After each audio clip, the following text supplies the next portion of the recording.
வணக்கம் நண்பர்களே, எல்லாரும் எப்படி இருக்கீங்க? நான் ரொம்ப நல்லா இருக்கேன். இன்னைக்கு வீடியோ வந்து நம்ம சப்ஸ்கிரைபர் சிஸ்டர் வந்து ஒருத்தவங்க கேட்டிருந்தாங்க. அதாவது அடகு வச்சு நகை வந்து புதிய நகை வாங்குறோம் அப்படின்றப்போ அது லாபமா இருக்குமா? இல்ல பழைய நகைய நம்மகிட்ட இருக்கக்கூடிய பழைய நகைய வந்து ஒன் டைம் இன்வெஸ்ட்மெண்ட் அந்த ஸ்கீம்ல வந்து போட்டு நகை வாங்குறது வந்து லாபமா இருக்குமா? கால்குலேஷனோட எனக்கு வந்து எக்ஸ்பிளைன் பண்ணுங்க அப்படின்றது மாரி சொல்லியிருந்தாங்க. ஸோ அதுக்கான வீடியோ தான் இன்னைக்கு வந்து பார்க்க போறோம். நம்மக்கிட்ட பொதுவாகவே வந்துட்டு பழைய நகைகள் ஏதாவது இருக்கும். அது வந்து 18 கேரட்டா இருக்கட்டும், இல்லை 22 கேரட்டா இருக்கட்டும். இந்த மாதிரி ஏதாவது பழைய நகைகள் இருக்கு அப்படின்றப்போ, அதை வந்து எப்படி நம்ம யூஸ்ஃபுல்லாக பயன்படுத்திக்கலாம் அப்படின்றது மாதிரியான விஷயங்கள் வந்து இந்த வீடியோவில் பார்க்கலாம். ஸோ வீடியோ வந்து ரொம்ப ரொம்ப யூஸ்ஃபுல்லாக இருக்கும். வீடியோ ஸ்கிப் பண்ணாமல் ஃபுல்லாக பாருங்கள். அதோட இந்த வீடியோவுக்கு ஒரு லைக் ஒன்று கொடுத்துட்டு, பக்கத்துலேயே இருக்கக்கூடிய ஹைப் அப்படின்றதையும் கொடுத்துட்டு, இப்போ வாங்க வீடியோக்குள்ளே போகலாம். இப்போ அடகு வச்சு நகை வாங்குறது மூலமா நமக்கு எந்த அளவுக்கு நன்மைகள் இருக்கு, அது வந்து நமக்கு லாபம் கொடுக்குமா அப்படின்ற விஷயங்கள் வந்து பார்க்கலாம். அதுக்கு முன்னாடி அதில் இருக்கக்கூடிய ஒரு சில நன்மைகள் வந்து என்னென்ன அப்படின்றத வந்து பார்த்துட்டோம் அப்படின்னா நமக்கு வந்து புரியும். ஒரு நகையை வந்து அடகு வச்சு வாங்குறதுக்கும் இல்லை வித்துட்டு வாங்குறதுக்கும் என்ன டிஃப்ரெண்ட் இருக்கு அப்படின்றது மாதிரி நமக்கு வந்து புரியும். ஸோ அதை பற்றி பார்க்கலாம். இப்போ நன்மைகள் அப்படின்னு பார்த்தோம்னா நம்ம நகை வந்து நம்மகிட்டயே இருக்கும். இப்போ ஒரு 18 கேரட்டா இருக்கட்டும், இல்லை 22 கேரட்டா இருக்கட்டும், நம்ம நகையை வந்து கொண்டு போய் பேங்க்ல அடகு வச்சு நம்ம வாங்குறப்போ ரொட்டேட்டடாக நம்மளால நகை வாங்கிட்டு இருக்க முடியும். அதாவது நம்ம நகை வந்து நம்ம கையை விட்டு போகாமல் இருக்கும். அது பழைய நகையாகவே இருந்தாலுமே அது நம்ம கையை விட்டு போகாமல் அது அது வந்து திரும்ப திரும்ப நமக்கு வந்து ஹெல்ப் பண்ணிக்கிட்டே இருக்கிறது மாதிரி இருக்கும். அதோட திரும்ப திரும்ப புதிய நகை வந்து வாங்கிட்டே இருக்கலாம். இப்போ ஒன்ஸ் ஒரு நகையை கொண்டு போய் அடகு வச்சு நான் ஒரு நகை வாங்கிட்டு இல்லை ஒன் டைம் இன்வெஸ்ட்மெண்ட்டில் வந்து நான் போட்டு எடுக்கிறேன் அப்படின்றப்போ இந்த பேங்க்கில் இருக்கக்கூடிய நகையை வந்து திரும்ப நான் மீட்டுட்டதுக்கு அப்புறமேட்டுக்கு திரும்பவும் நான் அதை அடகு வச்சு புதிய புதிய நகை வந்து வாங்கிட்டே இருக்க முடியும். இதுவே நீங்கள் ஒன்ஸ் வித்துட்டோ இல்லை அதை வந்துட்டு ஒன் டைம் இன்வெஸ்ட்மெண்ட்டில் வந்து போட்டோ நகை வாங்கிட்டீங்க அப்படின்னா, புதிய நகை வந்து வாங்கிட்டீங்க அப்படின்னா அந்த நகை நம்ம கையை விட்டு போயிடும்.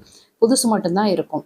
ஸோ நமக்கு வந்து திரும்ப திரும்ப திரும்ப நகையை எடுக்கிறதுக்கு வந்து ஹெல்ப்ஃபுல்லாக இருக்கிறது அப்படின்னு பார்த்தீங்கன்னா பழைய நகை தான். எனக்கு இந்த மெத்தட் வந்து ரொம்பவே ஹெல்ப்ஃபுல்லாக இருந்திருக்கு. நான் ஆல்ரெடி நிறைய வீடியோவில் வந்து சொல்லியிருக்கேன்.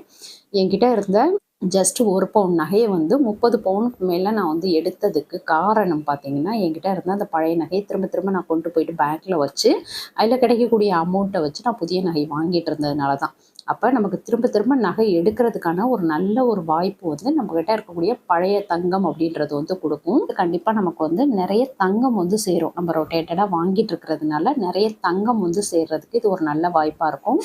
அடுத்து இதில் பார்த்தீங்கன்னா நமக்கு பொறுப்புணர்வு வந்து ஜாஸ்தியாகும். எப்படி அப்படின்னு கேட்டிங்கன்னா, நம்ம கொண்டு போயிட்டு ஒரு நகையை வந்து பேங்க்கில் அடகு வச்சுருக்கோம் அப்படின்றப்போ அதை வந்து சீக்கிரம் பணம் கட்டி திருப்பணும், நம்ம வந்து அந்த நகையை சீக்கிரம் மீட்கணும் அப்படின்றது மாதிரியான ஒரு பொறுப்புணர்வு வந்து வரும். இதுவே நம்ம வந்து எந்தவித ஒரு கமிட்மெண்ட்டும் இல்லாமல் இருந்தோம் அப்படின்னாக்க, நம்ம சரி ஓகே நமக்கு வர்ற வருமானம் நமக்கு ஓகேவா இருக்குது போதும் அப்படின்றது மாதிரி வந்து ஒரு தன்மையோடு போயிட்டுருப்போம். இதுவே வந்துட்டு ஒரு நகை இருக்குது, ஒரு அடகு வச்சுருக்கோம், இல்லை ஏதோ ஒரு கடன் இருக்குது அப்படின்றப்போ நமக்கு வந்து அந்த பொறுப்புணர்வுன்றது வந்து ஜாஸ்தியாகும். அப்போ நம்ம ஆட்டோமேட்டிக்காக நம்மளுடைய தேவையற்ற செலவுகளை குறைச்சி நம்ம பணம் கட்டணும், சீக்கிரமாக அதை வந்து மீட்கணும் அப்படின்றது மாதிரியான ஒரு மைண்ட் செட்டுக்கு வருவோம். ஸோ அதனால தான் சொல்கிறேன், பொறுப்புணர்வு வந்து ஜாஸ்தியாகும். இது எல்லாமே வந்து நம்ம நன்மையாக பார்க்கலாம். இதில் இருக்கக்கூடிய ஒரே ஒரு தீமை அப்படின்னு பார்த்தோம்னா, நம்ம கொண்டு போய் வைக்கக்கூடிய நகைக்கு வட்டி வந்து கட்டுவோம். அந்த கால்குலேஷனுமே கொடுத்துருக்கேன். நம்ம வந்து எப்படியெல்லாம் வந்துட்டு இதுக்கு வட்டி வந்து போடுறாங்க, எவ்வளோ ரூபாய் வரும் அப்படின்றது மாதிரியான கால்குலேஷனுமே சொல்லியிருக்கேன். கண்டினியூவாக பார்க்கலாம்.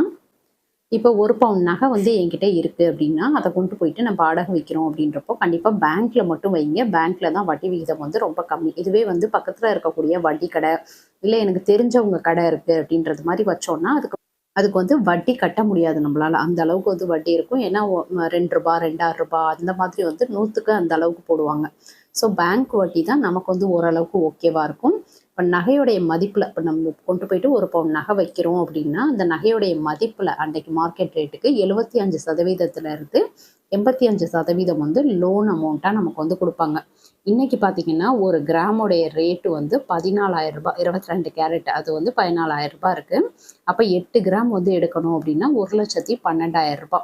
நம்ம கொடுக்கக்கூடிய ஒரு பவுனுடைய மதிப்பு வந்து ரூ. 1,12,000. அதில் வந்து 75% தான் லோன் கொடுப்போம் அப்படின்னு வச்சுக்கிட்டாலும் 84,000 வந்து கிடைக்கும் நமக்கு.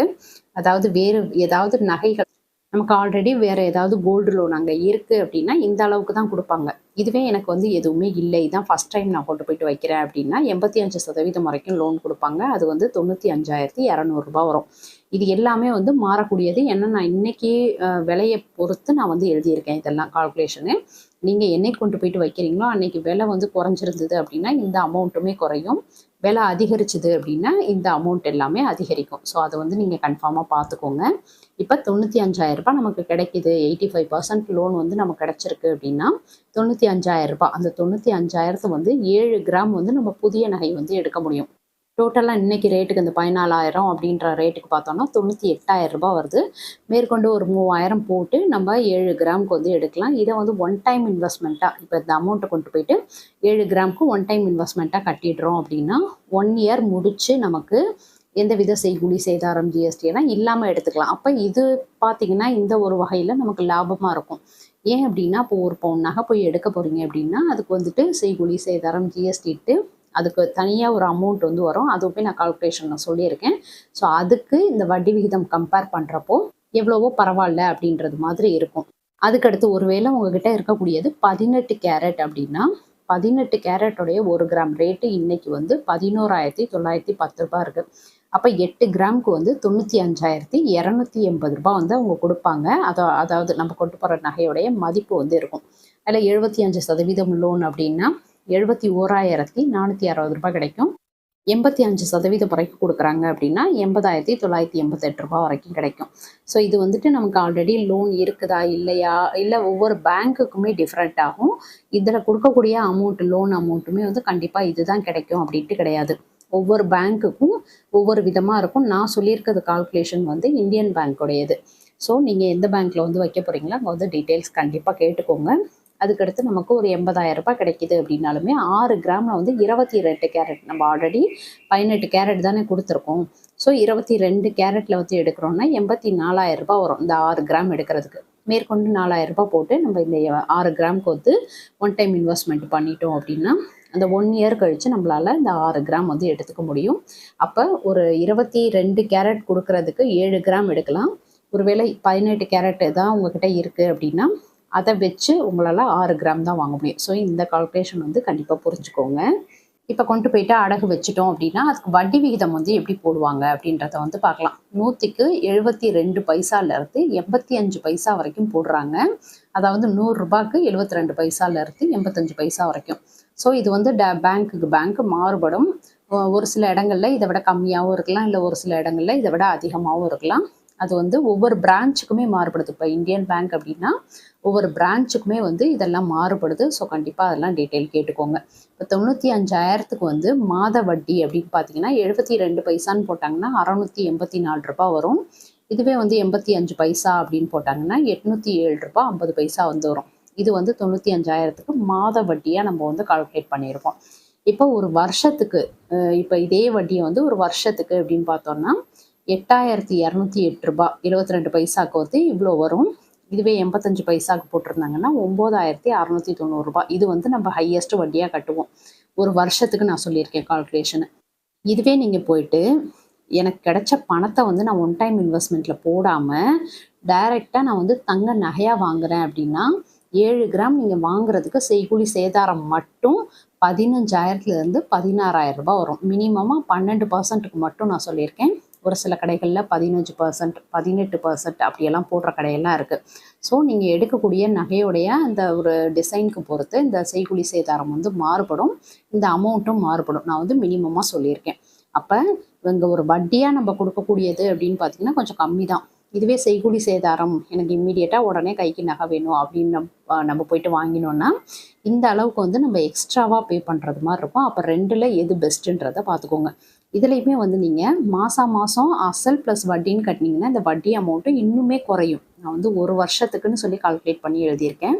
நீங்கள் ஒரு வருஷம் வரைக்கும் டைம் எடுக்காமல் மாதம் அசல் ப்ளஸ் வட்டின்னு கட்டினீங்கன்னா இந்த வட்டியுமே இன்னும் பாதி அளவுக்கு வந்து குறைஞ்சிரும். ஸோ இதுதான் இதில் வந்து ஒரு பெரிய விஷயம். நம்ம வந்து கரெக்டாக ப்ராப்பராக கட்டிட்டோம் அப்படின்றப்போ கண்டிப்பாக இதில் உள்ள அந்த வட்டி அமௌண்ட் வந்து இன்னுமே குறையும் நமக்கு. ஸோ நான் வந்து இப்படி தான் கட்டுவேன். எனக்கு வந்து இந்த மாத வட்டிக்கெல்லாம், அதாவது பேங்க்ல எல்லாம் கொண்டு போயிட்டு அடகு வச்சுருக்கோம் அப்படின்னா நான் வந்து மாதம் மாதம் அசல் ப்ளஸ் வட்டின்னு கட்டிக்கிட்டே வர்றப்ப நல்லாவே அமௌண்ட் வந்து குறையும். வட்டி அமௌண்ட் வந்து இன்னும் பாதியாக குறைஞ்சிருக்கும். இங்கே வந்து எழுதியிருக்கிறது வருஷத்துக்கு தான் எழுதியிருக்கேன். நீங்கள் ஒவ்வொரு மாதத்துக்கும் அசல் ப்ளஸ் வட்டி அசல் ப்ளஸ் வட்டின்னு கட்டிக்கிட்டே வரீங்கன்னா உங்களுக்கு இந்த வட்டி மட்டுமே பாதி அமௌண்ட் ஒரு 5000 6000 அவ்வளோதான் ஒரு வருஷத்துக்கே வந்திருக்கும் நீங்கள் கால்குலேட் பண்ணி பார்த்தீங்கன்னா. ஸோ நம்ம வந்து கட்டுறதை பொறுத்து தான் இது வந்து சேஞ்ச் ஆகும். ஒரு சில சிஸ்டர்ஸ் வந்து கேட்டிருக்கிறீங்க, எனக்கு வந்து பேங்க்கில் நகை அடகு வச்சுருக்கேன், அதை வந்து எப்படி மீட்கிறது, அதுக்கு எப்படி வந்து பணம் கட்டலாம் அப்படின்றது மாதிரி கேட்டிருக்கிறீங்க. கண்டிப்பாக அதுக்கான கால்குலேஷனோட உங்களுக்கு வந்து வீடியோ போஸ்ட் பண்ணுறேன். ஸோ கண்டிப்பாக நம்ம சேனல் வந்து சப்ஸ்கிரைப் பண்ணி வச்சுக்கோங்க. இப்போ இந்த மாதிரி என்கிட்ட இருக்க நகையை வந்து நான் கொண்டு போயிட்டு பேங்க்கில் அடகெல்லாம் வைக்காமல் டைரெக்டாக ஒன் டைம் இன்வெஸ்ட்மெண்ட்டில் வந்து இன்வெஸ்ட் பண்ணுறது மூலமாக எனக்கு லாபம் கிடைக்குமா அப்படின்றது மாதிரி கேட்டிருந்தாங்க. ஸோ அதுக்கான கால்குலேஷனுமே வந்து பார்க்கலாம். 18 கேரட் என்கிட்ட இருக்குது அப்படின்றப்போ அதோடைய 1 கிராம் ரேட் வந்து 11,910 ரூபாய். இதில் நம்ம கொண்டு போயிட்டு கொடுக்குறோம் அப்படின்னா அதை வந்து வெயிட் போட்டு அப்படியே நமக்கு வந்து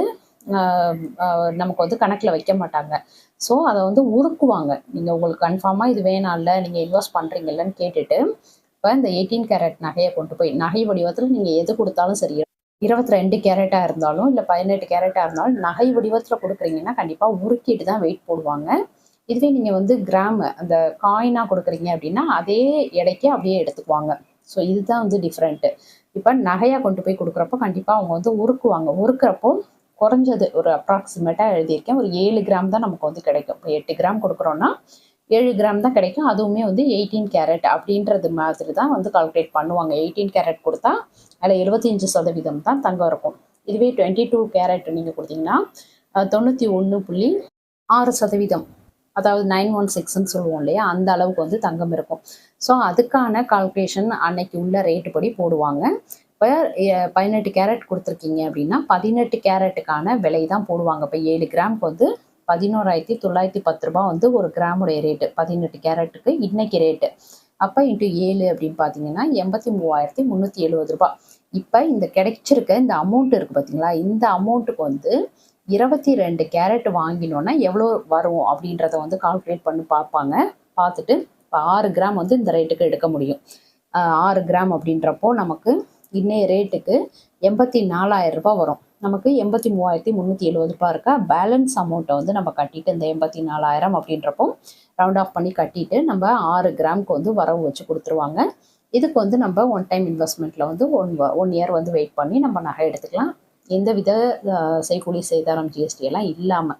அப்போ நம்ம கொடுக்கக்கூடிய நகையை எந்த வடிவத்தில் இருந்தாலும் அதை வந்து உருக்கிட்டு தான் இந்த ஒன் டைம் இன்வெஸ்ட்மெண்ட்டில் வந்து இன்வெஸ்ட் பண்ண முடியும். ஸோ அது வந்து புரிஞ்சுக்கோங்க. இதுவே நீங்கள் கோல்டு காயின் கொடுக்குறீங்க அப்படின்னா அதை அப்படியே எடுத்துக்குவாங்க. சில்வரை பொறுத்த அளவுக்கு நீங்கள் எந்த விதத்தில் கொடுத்தாலும் அதை வந்து வெயிட் போட்டுட்டு, ஏன்னா அதில் வந்து ஒரு குறிப்பிட்ட அளவு வந்து கழிச்சிருவாங்க. ஒரு 100 கிராம் கொடுக்குறீங்க அப்படின்னா அதில் 30 to 40 கிராம்குள்ளே ஒவ்வொரு கடைக்கு பொறுத்து கழிச்சிருவாங்க. பேலன்ஸ் இருக்கக்கூடிய வெயிட்டை தான் வந்து அவங்க வெயிட்டாக போடுவாங்க. அன்னைக்கு ரேட்டுக்கு அது எவ்வளோ ரூபாய்க்கு இருக்கோ அந்த ரூபாய்க்கு நீங்கள் வந்து தங்கத்தில் வந்து ஆட் பண்ணி கொடுப்பாங்க. ஸோ இதுதான் வந்து நமக்கு டிஃப்ரெண்ட்டு.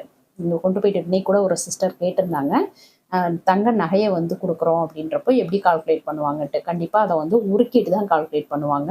இதுவே காயினாக கொடுக்குறீங்கன்னா அப்படியே வந்து எடுத்துப்பாங்க.